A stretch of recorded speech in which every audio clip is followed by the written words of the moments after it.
Alô você, o nosso vídeo já vai começar. Então, antes de começar, por favor, inscreva-se no nosso canal, curta e também ative o sininho para receber as novidades, tá bom? Nós vamos abrir a palavra de Deus lá na primeira carta de Paulo a Timóteo, capítulo 1, versículo 15. Eu espero que você decore esse versículo hoje. Esse versículo, segundo alguns comentaristas bíblicos, ele é um resumo, uma síntese da mensagem do Evangelho. Então, se você quiser pregar o Evangelho para alguém, você usa esse versículo. Tá certo? Tá certo ou não, gente? Pelo amor de Deus, me ajuda. Me ajuda. Vamos ler esse versículo duas vezes, bem forte. O que diz aí? Fiel é a palavra e digna de toda aceitação. 2 pontos. Que Cristo Jesus veio ao mundo para salvar os pecadores, dos quais eu sou o principal.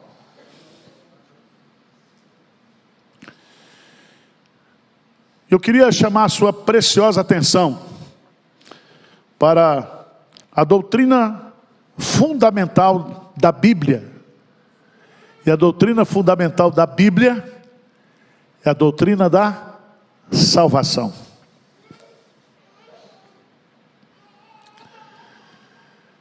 Desde que o homem pecou, desde que o pecado entrou na vida humana, através do pecado original, todo o conteúdo da revelação bíblica é para revelar a salvação de Deus. Por quê?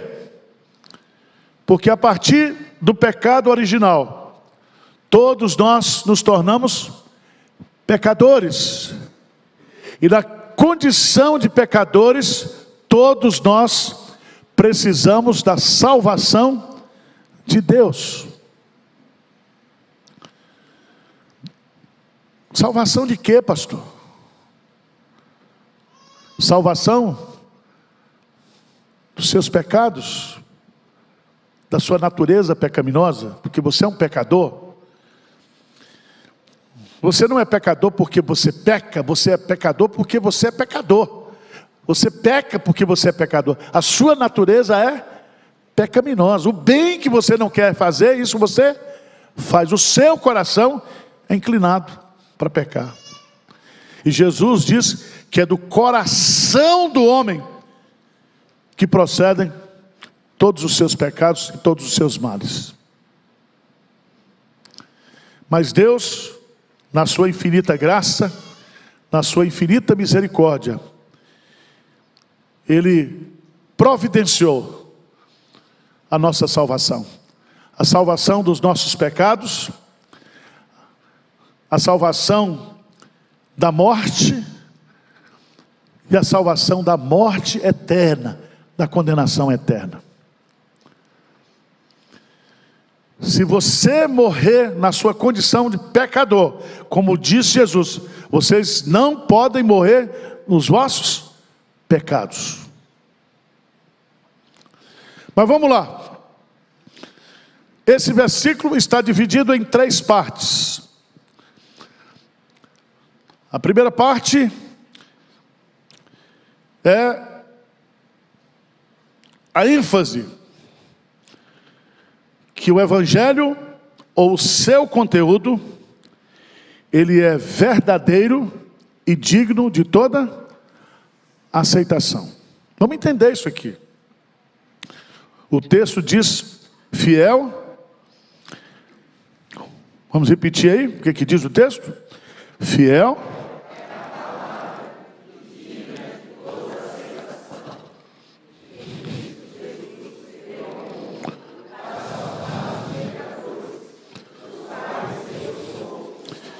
Então vamos dividir em 3 partes. A primeira parte é: fiel é a palavra e digna de toda aceitação. O que que Paulo está nos ensinando aqui? Que o evangelho que ele pregava, que ele prega, o evangelho da Bíblia, é uma mensagem, ou tem um conteúdo que é verdadeiro, que é fiel, que é íntegro, que está ausente e imune de mentiras, de inverdades. A ideia aqui é que o evangelho, ele é diferente de todos os ensinos religiosos. O ensino dos falsos mestres, o ensino das ideologias, das filosofias humanas, dos escritos humanos. O evangelho é a revelação de Deus. O evangelho é a boa notícia que nos vem dos céus. O evangelho é diferente dos nossos pensamentos. Deus diz: os meus pensamentos não são os vossos pensamentos, nem os meus caminhos os vossos caminhos. O evangelho são os pensamentos de Deus, as ideias de Deus, os projetos de Deus, os planos de Deus. Então não é uma conjectura humana, o evangelho não é fruto de uma elaboração, de um escrito humano, de um pensamento humano, mas o evangelho resume os pensamentos de Deus, os desígnios de Deus, a sabedoria de Deus, o conhecimento de Deus, a verdade absoluta de Deus. É diferente do evangelho de Allan Kardec, é diferente do budismo, do hinduísmo, é diferente daquilo que Siddhartha Gautama escreveu, é diferente daquilo que Maomé escreveu, ou escreveram para ele. O evangelho é algo que vem do céu, são as boas notícias que vêm do céu. Por isso, ele é fiel, ele é verdadeiro. Em segundo lugar, se você observar, é que este evangelho, ele é fiel e digno de toda aceitação, porque ele tem demonstrado o seu poder transformador. As pessoas que são alcançadas por esse evangelho, são transformadas por esse evangelho. Os pecadores que são alcançados por esse evangelho, não somente recebem o perdão dos seus pecados, mas recebem uma transformação espiritual. É aquilo que Jesus Cristo disse lá para a mulher samaritana no poço. Ele disse: se eu te der da água, ou se você beber da água que eu te der, você jamais terá sede.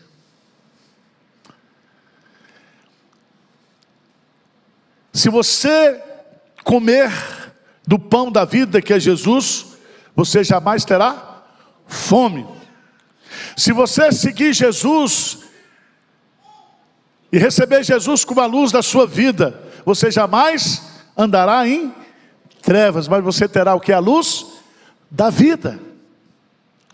O evangelho, desde que pregado, tem transformado pessoas, tem transformado famílias, tem libertado pecadores, tem transformado os pecadores.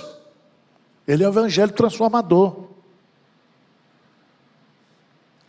Veja, por favor, o que Paulo vai dizer lá em 1 Coríntios, capítulo 6. 1 Coríntios, capítulo 6. 1 Coríntios, capítulo 6.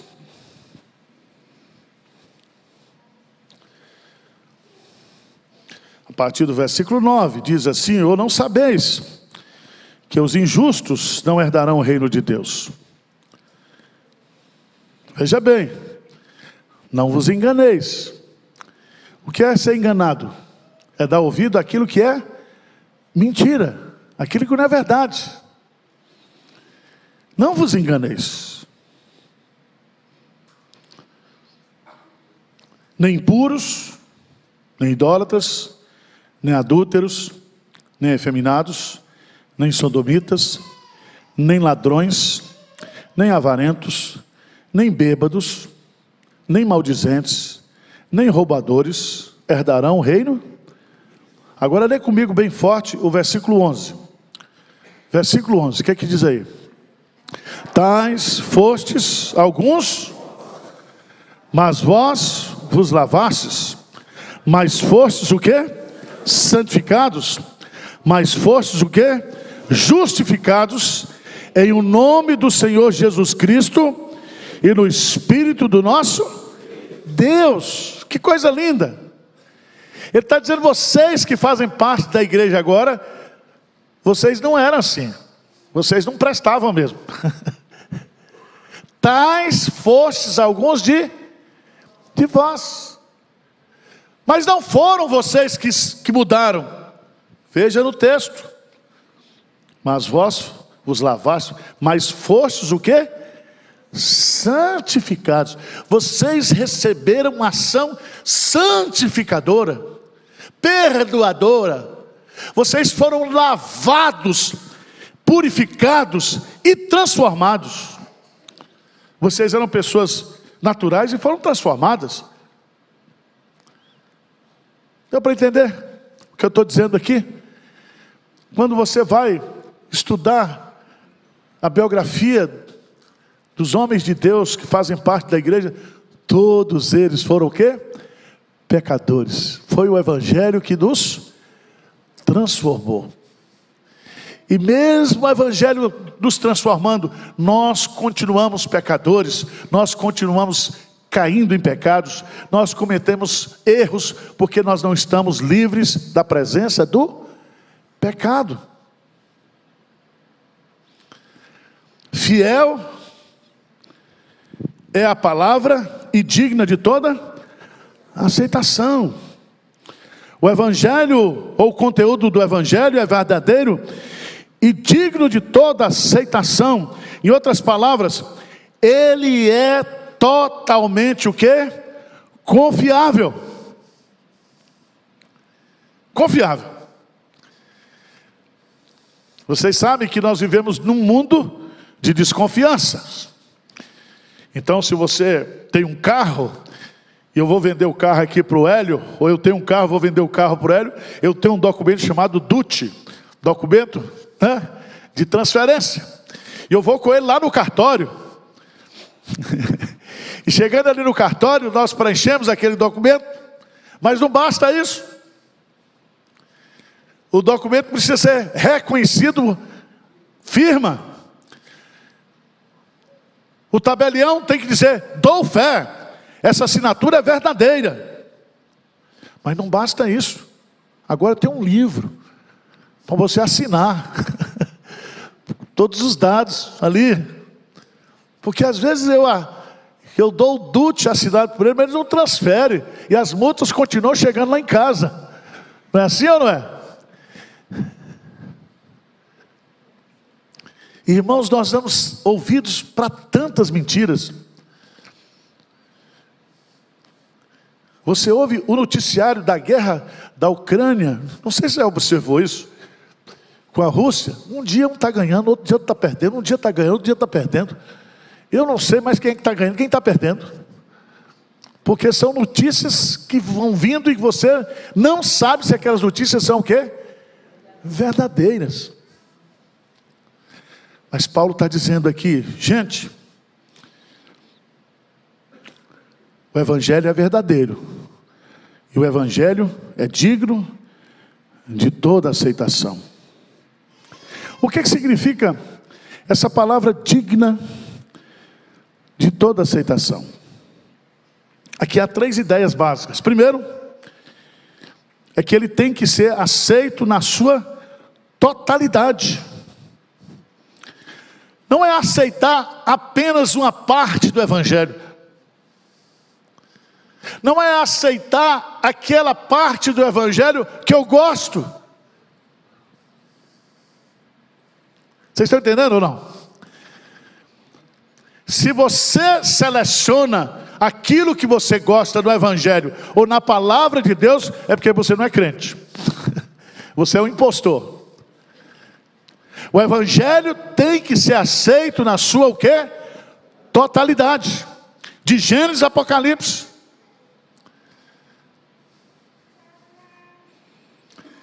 Nós vivemos num mundo onde a verdade, a pergunta que nós fazemos hoje, o que é certo e o que é errado?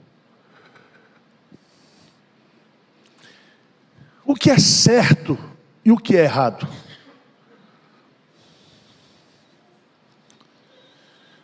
Antigamente, a gente tinha certo e errado.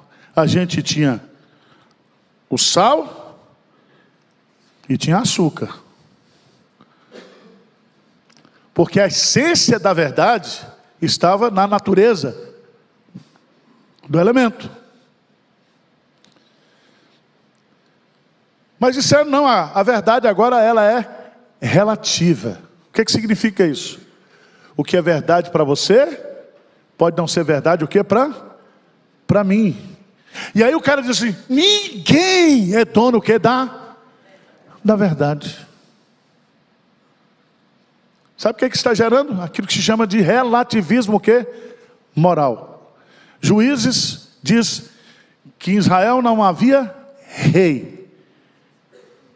E cada um fazia de acordo com o que achava que era correto e o que era o quê? Verdadeiro. Significa anarquia. Se nós não definimos o que é certo e o que é verdade, isso gera o caos.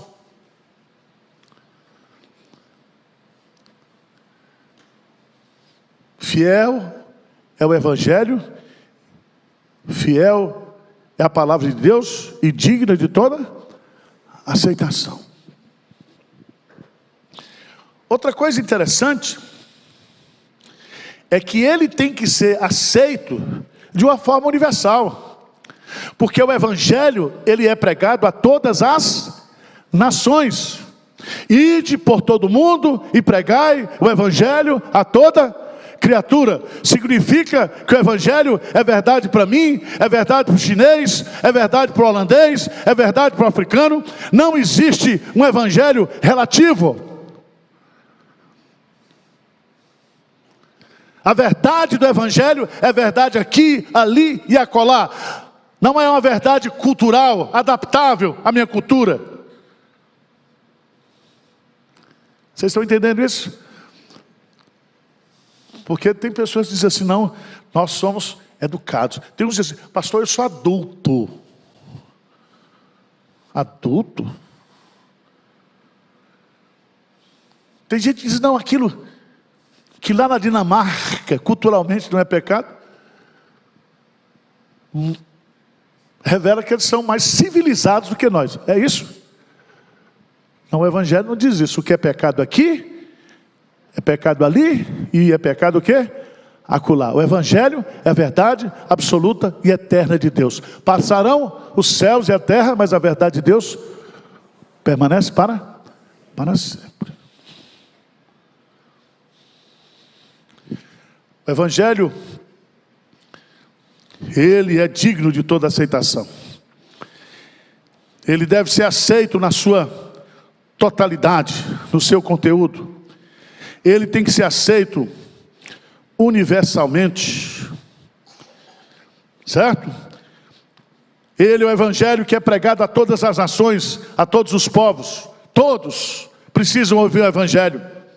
Jesus Cristo voltará depois que esse Evangelho do reino for pregado a todas as nações. Agora, esse evangelho, ele deve ser aceito. Ele é digno de toda aceitação, porque eu não tenho outra alternativa.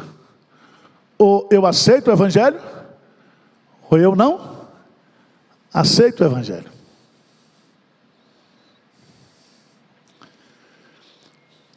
Porque o evangelho tem um poder, tanto para salvar, quanto para condenar. Eu vou explicar isso mais adiante. Fiel é a palavra e digna de toda aceitação. Qual é a verdade que eu tenho aqui? Que o conteúdo do evangelho é verdadeiro e digno de toda aceitação. Segunda verdade que o versículo nos ensina é a essência do evangelho. Qual é a essência do evangelho? Lê comigo aí. Que Cristo, Jesus veio ao mundo para salvar o quê? Pecadores. Então qual é a essência do evangelho? A essência do evangelho é que Cristo Jesus veio ao mundo para salvar pecadores. Vocês estão entendendo? Nós podemos virar a noite só estudando essa verdade. Veja os detalhes que Paulo vai colocar. Primeiro, é que a essência do evangelho é uma pessoa. O evangelho é uma pessoa. É Cristo Jesus. O evangelho não é um estilo de vida. O evangelho não é uma ideologia. O evangelho não é um discurso que você adere. O evangelho é Jesus. Se você tem Jesus, você tem a vida. Se você não tem Jesus, você não tem o quê? A vida. O evangelho é um relacionamento pessoal com Jesus. E veja que ele vai usar dois nomes. Primeiro ele usa o nome Cristo, para revelar a divindade de Jesus. Para revelar justamente que ele é uma pessoa divina. Porque Cristo é ungido. Cristo é a encarnação. É aquele que recebeu a unção do Senhor. É aquele que foi ungido para o Senhor. Mas ele é Jesus. E Jesus significa o quê? Salvação. Ele é Deus, mas ele se fez homem. Ele é verdadeiramente Deus e ele é verdadeiramente homem. Cristo Jesus mostra a sua encarnação, a sua obra encarnatória e a sua obra expiatória. No princípio era o Verbo, e o Verbo estava com Deus, e o Verbo era Deus. Todas as coisas foram criadas por ele, e sem nada do que foi feito, se fez. E o Verbo se fez carne e habitou entre nós. Cristo Jesus veio ao mundo. Ele não veio a Marte. Ele veio ao mundo. Ele veio à Terra. Porque só existe vida humana na Terra.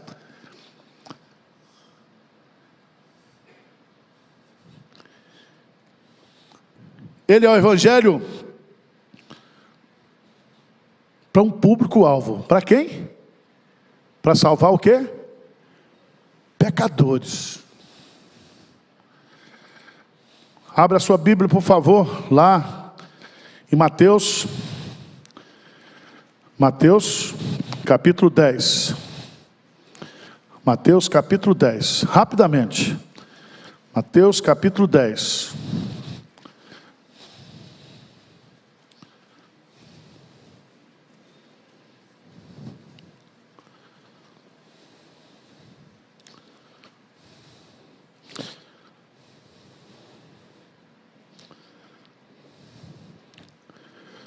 Desculpa, meus irmãos. Mateus capítulo 9. diz assim, versículo 12 e 13, vamos lá juntos? Mas Jesus, ouvindo, disse: os sãos não precisam, e sim os. Ide, porém, e aprendei o que significa: misericórdia quero e não, pois não vim chamar justos, e sim pecadores ao. Quando Jesus diz assim, os sãos não precisam de médico. Primeiro, ele nos está dizendo aqui que Jesus Cristo, ele é um médico competente. Ele diz que eu e você, nós somos doentes. Nós somos o quê? Os pecadores.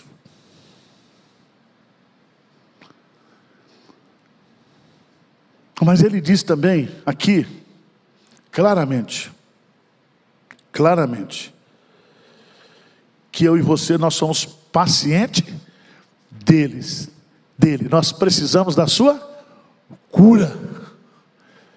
Nós precisamos da sua salvação. Nós somos pecadores. E nós somos carentes de Jesus. Nós precisamos da sua cura, da sua transformação. Nós precisamos do remédio, que é Ele, que é a obra dEle, que é a pessoa dEle.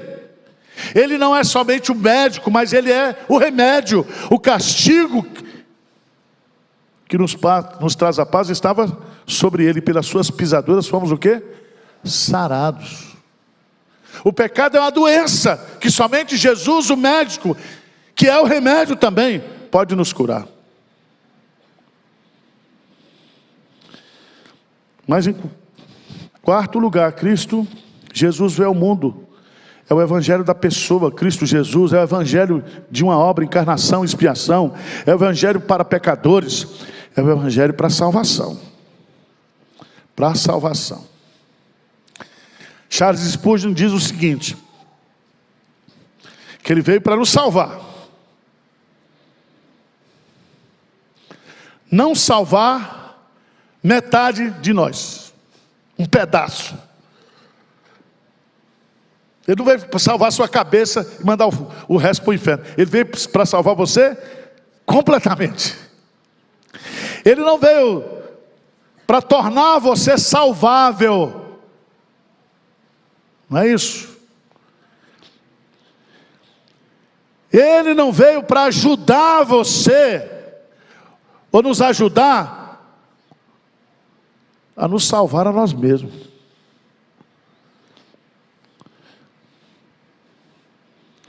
Ele não veio para salvá-los como pessoas boas ou justas,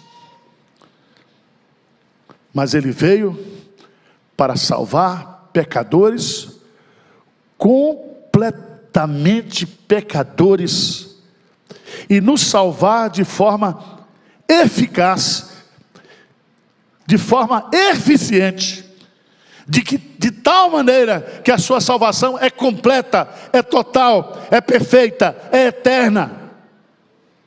Amém? Mas para concluir,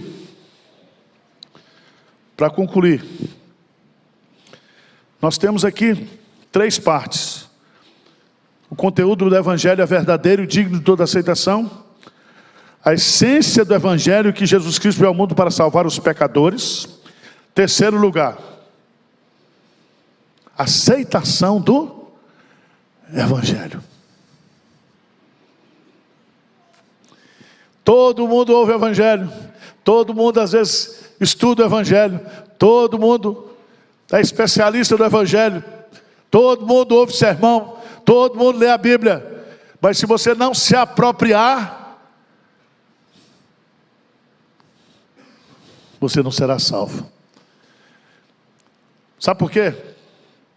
Porque Paulo vai dizer, dos quais eu sou o quê? O principal. Eu sou o quê? O pior. Já pensou nisso? Tem pecador pior do que o outro? Eu sou melhor do que você. A gente não pensa assim? Olha, pastor, eu tenho uns pecadinhos. A gente fala de pecadinho, meio pecado e pecadão. É assim que a gente faz? Não, mas nós somos pecadores. Na nossa totalidade. E se você não está pecando na sua totalidade, é porque existe uma graça que lhe segura. Porque se Deus estampasse você, você era uma coisa louca, tá? Você seria o pior de todos os pecadores. Porque não existe melhor pecador, meio pecador, talvez pecador. Todos nós somos os piores o quê? Pecadores. Todos nós somos pecadores. Não há um justo sequer. Mas veja no versículo 13. Por que Paulo vai dizer aí que ele é o pecador principal, dos quais eu sou o quê? O principal. Por que Paulo diz isso, irmãos? Ele vai colocar algumas coisas ali. E ele vai dizer da sua vida anterior. Antes de ser salvo, Paulo fez umas coisas, talvez que eu e você não fizemos ainda. Ou não tivemos a coragem de fazer. Ou não tivemos o que? A oportunidade para fazer. Rapidamente, todo mundo olhando para mim, 21:6, rapidamente. Ele diz, eu fui blasfemo. Veja aí, no versículo 13. A mim que no outro tempo era o quê? Blasfemo. O que é ser blasfemo? Eu falava mal de Jesus. E eu obrigava as pessoas a dizerem mal de Jesus. Eu blasfemava. Paulo foi também, além de blasfemo, ele foi perseguidor. Essa palavra perseguidor aqui significa que ele perseguia com violência, matando, ferindo, espancando.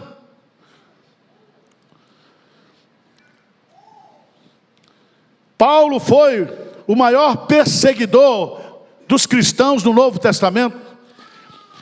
Ele queria destruir a igreja. Ele queria pôr um fim na igreja. Ele era um perseguidor. Vocês se lembram que quando ele se converteu, no caminho de Damasco, ele levava uma autorização para matar e perseguir os crentes. Mas lá na estrada de Damasco, ele teve uma experiência com Deus. Mas ele disse, eu era insolente. O que significa insolente? No versículo 13. Veja aí, irmãos. Fiz na ignorância. Eu era blasfemo. Desculpa, eu era blasfemo. Eu era perseguidor. Eu era insolente. Por quê? Porque também eu era o quê? Ignorante. Eu fiz isso na minha o quê? Ignorância. Eu ignorava quem era Deus. Eu matava em nome de Deus, eu perseguia em nome de Deus, achando que com isso eu estava fazendo a vontade de Deus. Mas eu era o quê? Um ignorante espiritual. Mas quinto lugar.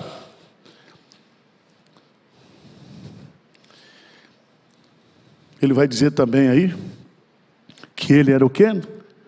Um incrédulo. Ele fez isso porque ele não acreditava o quê? Em Deus. Meu irmão, essa é a essência do Evangelho. Jesus, ele veio a este mundo para nos salvar como pecadores. E para ser salvo por Jesus, todos nós precisamos reconhecer que somos o quê? Pecadores. Amém?